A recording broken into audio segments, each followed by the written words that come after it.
Hidup di kota besar seperti Jakarta bukanlah perkara mudah.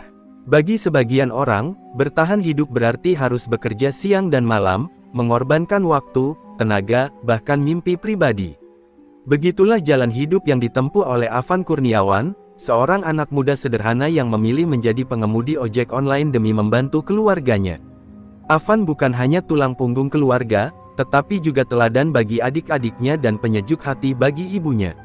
Meski hidup dalam keterbatasan, ia selalu berusaha menutupi kekurangan dengan senyum dan semangat. Namun, di balik ketekunannya, takdir telah menyiapkan kisah kelam yang tak pernah disangka, kisah yang akhirnya menggetarkan hati seluruh Indonesia. Cerita ini bukan sekadar tentang seorang anak muda yang berjuang, tetapi juga tentang cinta seorang anak kepada keluarganya, tragedi yang memilukan, dan seruan keadilan yang menggema. Afan Kurniawan lahir di Bandar Lampung pada tanggal 18 Juli tahun 2004. Ia dibesarkan dalam keluarga sederhana, penuh kasih sayang, meski keadaan ekonomi mereka serba terbatas. Ayahnya bekerja serabutan, sementara ibunya sering mengurus rumah tangga sambil berusaha berdagang kecil-kecilan. Sejak kecil Afan sudah terbiasa hidup prihatin, tetapi ia tumbuh menjadi pribadi yang kuat. Masa kecilnya diwarnai dengan keceriaan bersama teman-teman kampung. Ia sering bermain bola di lapangan tanah kosong atau membantu ayahnya bekerja. Dari situlah terbentuk karakter Afan yang disiplin, sederhana, dan pekerja keras. Di sekolah, Afan bukan murid yang menonjol secara akademis, namun ia rajin dan selalu menghormati gurunya. Teman-temannya mengenalnya sebagai sosok yang tidak pernah membuat masalah, bahkan sering menolong teman yang kesulitan. Kehidupan yang keras di kampung membuat Afan cepat dewasa. Ia menyadari sejak dini bahwa hidup tidak akan pernah mudah jika hanya menunggu. Dari kecil ia sering mengatakan kepada ibunya bahwa kelak ia ingin membahagiakan keluarga. Keluarga Afan kemudian memutuskan pindah ke Jakarta. Harapan mereka sederhana, mencari kehidupan yang lebih layak di ibu kota. Mereka menempati rumah kontrakan kecil di kawasan Menteng, Jakarta Pusat, di gang sempit dengan banyak tetangga yang juga hidup pas-pasan. Di Jakarta, kondisi ekonomi tetap tidak mudah. Ayahnya semakin jarang mendapat pekerjaan tetap, ibunya sibuk mengurus rumah tangga, sementara Afan mulai berpikir bagaimana bisa ikut menopang kehidupan keluarga. Sejak saat itu, tekadnya semakin kuat untuk bekerja. Afan sering terlihat membantu ibu dan menjaga adiknya yang masih duduk di bangku SMP. Ia tidak pernah mengeluh meski beban hidup terasa berat. Justru ia merasa bangga bisa berada di sisi keluarganya. Hidup di Jakarta membuatnya semakin mengerti arti perjuangan. Bunyi klakson kendaraan, ramainya pasar, dan hiruk-pikuk kota menjadi bagian dari keseharian Afan. Ia tahu, di kota inilah ia harus meniti masa depan, sekaligus menjadi sandaran keluarganya. Meski masih muda, pikirannya jauh lebih dewasa dari usianya. Ia tidak banyak bermain, lebih memilih bekerja atau mencari peluang. Bagi Afan, masa mudanya memang bukan untuk bersenang-senang, tapi untuk berjuang. Dan di balik kesederhanaan itu, ia menyimpan impian besar. Suatu hari ia ingin melihat adiknya bisa bersekolah tinggi, hingga meraih masa depan yang jauh lebih baik dari dirinya. Setelah menyelesaikan sekolahnya, Afan sadar ia harus segera bekerja. Jakarta bukan tempat yang ramah bagi pengangguran. Ia melamar pekerjaan di berbagai tempat, hingga akhirnya diterima sebagai satpam. Pekerjaan itu ia jalani dengan penuh tanggung jawab. Selama 4 tahun ia berdiri tegak menjaga pintu masuk gedung perkantoran. Dengan seragam hitam dan topi khas satpam, Afan menjalani profesi itu meski gajinya pas-pasan. Setiap bulan, sebagian besar gajinya ia berikan untuk keluarga. Ia membantu membayar kontrakan, kebutuhan sehari-hari, dan biaya sekolah adiknya. Ia jarang membeli sesuatu untuk dirinya sendiri. Bagi Afan, kebahagiaan sejati adalah ketika keluarganya tidak kekurangan. Meski pekerjaannya melelahkan, ia tidak pernah mengeluh. Teman-temannya sering bertanya kenapa ia tidak mencari pekerjaan yang lebih ringan. Ia hanya tersenyum, menjawab bahwa selama bisa memberi nafkah untuk keluarga, ia akan tetap kuat menjalaninya. Namun lama-kelamaan, Afan mulai berpikir. Ia ingin pekerjaan yang lebih fleksibel, yang bisa memberinya waktu lebih banyak bersama keluarga. Apalagi, ia melihat banyak tetangganya yang bekerja sebagai driver ojek online mampu memenuhi kebutuhan sehari-hari. Dengan penuh keyakinan, ia akhirnya memutuskan berhenti dari pekerjaannya sebagai satpam. Keputusan itu tidak mudah, karena berarti ia harus memulai dari awal. Tetapi ia percaya, menjadi driver ojol bisa membuka peluang baru. Ia mendaftar sebagai mitra Gojek. Setelah diterima, ia tampak bangga mengenakan jaket hijau khas driver ojol. Motor yang digunakannya pun sederhana, namun cukup kuat untuk menembus jalanan Jakarta. Hari-harinya kini diisi dengan mengantar penumpang, makanan, dan barang ke berbagai sudut ibu kota. Panas terik dan hujan deras sudah menjadi teman akrabnya. Ia bekerja tanpa mengenal lelah demi membawa pulang uang untuk keluarga. Setiap kali pulang ke kontrakan, ia selalu membawa senyum. Meski tubuhnya letih, ia tetap menyempatkan diri bercengkerama dengan ibu dan adiknya. Ia bercerita tentang pengalaman di jalan, kadang lucu, kadang melelahkan, namun selalu tulus. Impian terbesar Afan kini jelas, ia ingin menyekolahkan adiknya setinggi mungkin. Ia ingin adiknya meraih masa depan yang cerah, sesuatu yang mungkin tidak bisa ia raih untuk dirinya sendiri.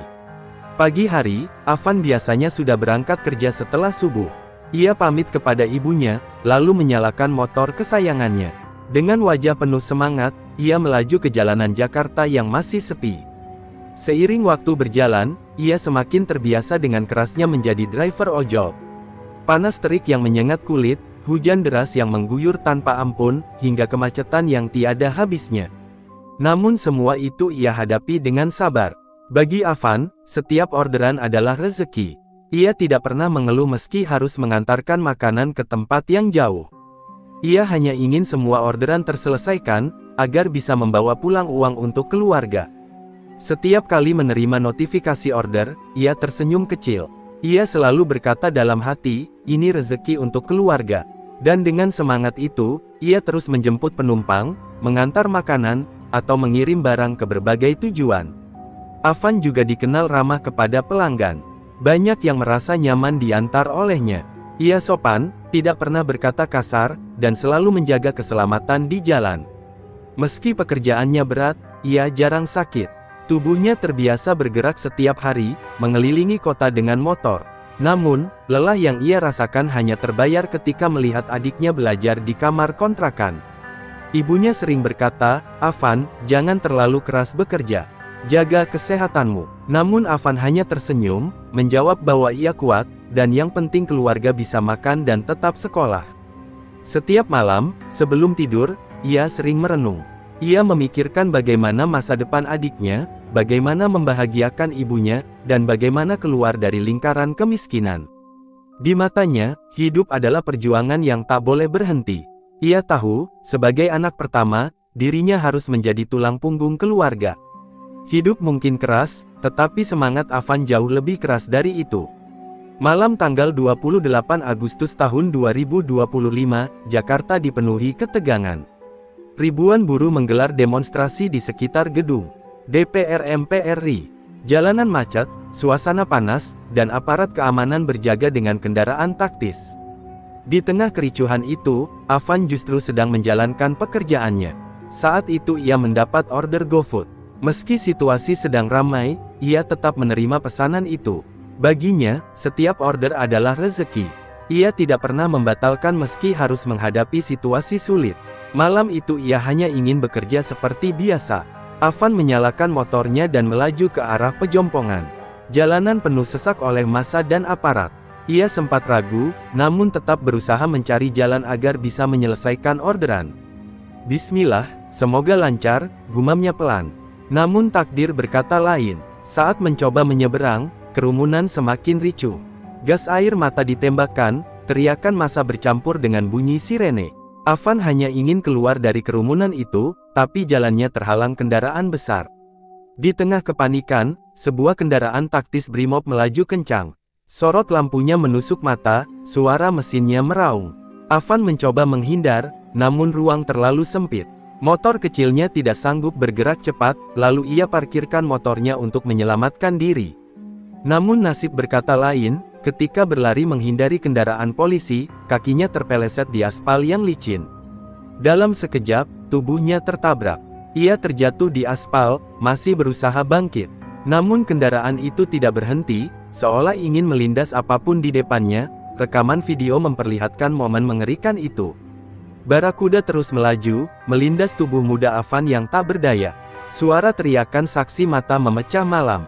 Berhenti, ada orang, ada ojol. Namun kendaraan itu tetap melaju, seolah nyawa manusia tidak ada harganya di mata mereka yang mengendarai kendaraan tersebut. Tubuh Avan tergilas, darah mengalir di jalanan. Rekan-rekan driver ojol yang kebetulan ada di lokasi langsung berlari. Mereka panik, berusaha menolong sambil berteriak ke arah aparat. Namun suasana kacau membuat segalanya terasa lambat. Avan masih bernapas, meski lemah. Dengan tubuh penuh luka, ia digotong ke trotoar. Para driver ojol bergegas mencari bantuan untuk membawanya ke rumah sakit. Malam yang seharusnya hanya diisi dengan orderan makanan, berubah menjadi malam mencekam yang merenggut nyawa seorang anak muda. Tubuh Avan segera dibawa menggunakan motor dan mobil ambulans yang kebetulan ada di lokasi demo. Mobil melaju menuju RS Cipto Mangunkusumo. Jalanan macet, sirene kendaraan polisi masih meraung, membuat perjalanan terasa panjang. Rekan-rekan ojol yang ikut mengawal tak henti-henti berdoa. Di ruang gawat darurat, tim medis segera melakukan tindakan. Namun luka Avan sangat parah. Bagian dada dan kepalanya mengalami benturan keras. Meski berbagai upaya dilakukan, kondisi Avan semakin menurun. Di luar ruang perawatan, puluhan driver ojol menunggu dengan wajah cemas. Mereka saling menguatkan, meski sebagian tidak bisa menahan tangis. Semua berharap Avan bisa bertahan. Namun takdir tak bisa ditawar. Beberapa jam setelah kejadian, dokter keluar dengan wajah serius. "Maaf, kami sudah berusaha. Avan tidak bisa diselamatkan." Kalimat itu menghantam semua yang hadir. Tangis pecah seketika. Para driver ojol yang menunggu langsung merunduk, ada yang menutup wajah dengan tangan, ada yang terduduk lemas di lantai rumah sakit. Malam itu menjadi malam penuh duka. Berita kematian Avan segera menyebar. Grup WhatsApp para driver ojol dipenuhi kabar duka. Media sosial ramai membicarakan tragedi itu. Nama Avan Kurniawan mendadak dikenal ribuan orang. Di rumah kontrakan Menteng, ibunya jatuh pingsan ketika mendengar kabar. Ayahnya hanya bisa menangis, tubuhnya gemetar menahan luka batin. Adiknya, yang masih SMP, terduduk di pojok kamar sambil memeluk buku sekolah. Mereka tak pernah menyangka, Avan yang tadi sore masih pamit bekerja, kini telah tiada. Semua impian yang ia simpan runtuh dalam sekejap. Mimpi sederhana untuk menyekolahkan adiknya kini terkubur bersama jasadnya. Dan sejak malam itu, keluarga kecil itu kehilangan cahaya penopang hidupnya. Pagi hari setelah tragedi, suasana kontrakan Avan dipenuhi orang. Tetangga, kerabat, dan driver ojol berdatangan memberikan dukungan. Rumah sederhana itu penuh isak tangis. Jenazah Avan tiba dengan iringan doa. Ibunya langsung berlari, memeluk peti sambil menjerit. "Avan, bangun, nak, ini ibu." Tangisnya membuat semua yang hadir ikut terisak. Ayahnya hanya bisa duduk lemas di sudut ruangan. Air matanya terus mengalir. Sementara adik Avan, dengan mata bengkak, hanya memandangi peti itu. Ia tak mampu berkata apa-apa. Driver-driver ojol berdiri di halaman kontrakan. Mereka memakai jaket hijau, berbaris rapi, memberi penghormatan terakhir. Sebagian dari mereka menangis, merasa kehilangan seorang saudara seperjuangan. Malam itu, doa-doa dibacakan. Al-Quran dikumandangkan, suasana penuh haru. Banyak yang tidak mengenal Avan secara pribadi, tetapi kisah hidupnya membuat mereka ikut larut dalam duka. Ibunya berkali-kali berkata, "Anakku itu tidak pernah neko-neko. Kerjanya hanya untuk keluarga. Kenapa harus seperti ini?" Kata-kata itu membuat suasana semakin pilu. Meski hanya tinggal di kontrakan kecil, malam itu rumah Avan terasa begitu penuh. Seakan seluruh Jakarta ikut menangisi kepergiannya. Bagi keluarga, kehilangan Avan bukan hanya kehilangan anak. Mereka kehilangan tulang punggung, penopang hidup, dan cahaya harapan. Dan bagi banyak orang, kematian Avan bukan sekadar kecelakaan. Itu adalah simbol penderitaan rakyat kecil yang berjuang di tengah kerasnya kehidupan kota. Keesokan harinya, ribuan driver ojol berkumpul. Mereka tidak hanya datang dari Jakarta, tapi juga dari kota-kota sekitar. Semua bersatu untuk mengantar jenazah Avan ke peristirahatan terakhir. Konvoi motor berjaket hijau memenuhi jalanan. Klakson dibunyikan panjang, bendera hitam dan hijau dikibarkan. Sepanjang jalan menuju TPU Karet Bifak, orang-orang berhenti untuk melihat iring-iringan itu. Di udara, suasana begitu haru. Jakarta yang biasanya keras, pagi itu berubah menjadi lautan solidaritas. Semua mata tertuju pada sosok Afan yang kini dibawa dalam keranda putih. Orang-orang yang tidak mengenalnya pun ikut menunduk, memberi penghormatan. Nama Afan sudah viral di media sosial. Ia bukan lagi sekadar driver ojol, ia sudah menjadi simbol perjuangan rakyat kecil. Sesampainya di pemakaman, ribuan orang berdiri mengelilingi liang lahat. Doa bergema, takbir dikumandangkan, dan air mata kembali jatuh. Ibunya memeluk tanah yang baru ditutup. "Tidurlah, nak, kau sudah berjuang cukup lama." Bisikannya terdengar lirih. Semua yang hadir ikut menangis. Bagi driver ojol, Afan adalah saudara. Bagi keluarganya, ia adalah pahlawan.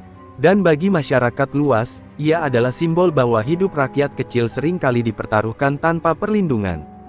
Hari itu, Afan dimakamkan, namun namanya tidak akan pernah padam. Kematian Afan memicu gelombang protes di media sosial. Tagar-tagar Justice for Afan dan tagar polisi pembunuh rakyat menjadi trending. Ribuan orang marah, kecewa, dan menuntut keadilan. Banyak yang menilai, tragedi itu bukan sekadar kecelakaan. Ada kelalaian aparat yang tidak bisa dibiarkan. Rekaman video memperlihatkan jelas kendaraan berhenti lalu kembali melaju. Fakta itu menimbulkan amarah. Kapolri Listio Sigit akhirnya muncul memberikan pernyataan. Ia meminta maaf kepada keluarga dan berjanji mengusut tuntas kasus ini. 7 anggota Brimob diamankan untuk pemeriksaan. Meski begitu, masyarakat belum puas. Mereka merasa kasus seperti ini sering berakhir tanpa keadilan. Nama Afan terus disuarakan, agar perkaranya tidak dilupakan begitu saja. Di berbagai kota, aksi solidaritas digelar. Orang-orang menyalakan lilin, doa bersama di jalan, dan spanduk besar bertuliskan wajah Afan dipasang di beberapa tempat. Kisah Afan menyatukan banyak orang. Dari sesama driver ojol, buruh, hingga mahasiswa, semua merasa memiliki duka yang sama. Afan bukan sekadar individu, ia adalah wajah dari jutaan rakyat kecil yang berjuang setiap hari, namun sering dipandang sebelah mata. Suara rakyat menggema, dan kali ini, nama Afan Kurniawan menjadi pusat dari semua tuntutan itu. Hari-hari setelah pemakaman, cerita tentang Afan terus bergulir. Media menulis kisah hidupnya, para aktivis menjadikan namanya simbol perjuangan. Di kontrakan kecil Menteng, keluarganya masih larut dalam duka. Ibunya sering terbangun tengah malam, berharap suara motor anaknya terdengar di depan rumah. Ayahnya hanya bisa termenung, memikirkan masa depan tanpa Afan. Adiknya, yang masih SMP, bertekad melanjutkan sekolah. Ia ingin memenuhi impian kakaknya. "Aku akan sekolah setinggi mungkin, untuk kakak," ucapnya pelan suatu malam. Para driver ojol rutin datang ke kontrakan, memberikan dukungan moral dan materi. Mereka tidak ingin keluarga Afan merasa sendirian. Nama Afan semakin besar. Banyak mural bergambar wajahnya muncul di tembok kota. Di media sosial, ceritanya dibagikan ribuan kali. Afan kini menjadi simbol ketulusan seorang anak muda yang rela berkorban demi keluarganya. Namanya diabadikan dalam doa, dalam perjuangan, dalam solidaritas. Meski ia sudah pergi, kisahnya tidak akan hilang. Setiap kali driver ojol menyalakan mesin motor, mereka teringat bahwa ada seorang saudara yang gugur saat bekerja. Nama Afan Kurniawan telah menjadi abadi. Hari-hari terus berjalan, namun luka kehilangan Afan tidak mudah sembuh. Bagi keluarganya, hidup harus tetap diteruskan, meski tanpa sang tulang punggung. Ibunya sering berkata, Afan pergi bukan untuk sia-sia.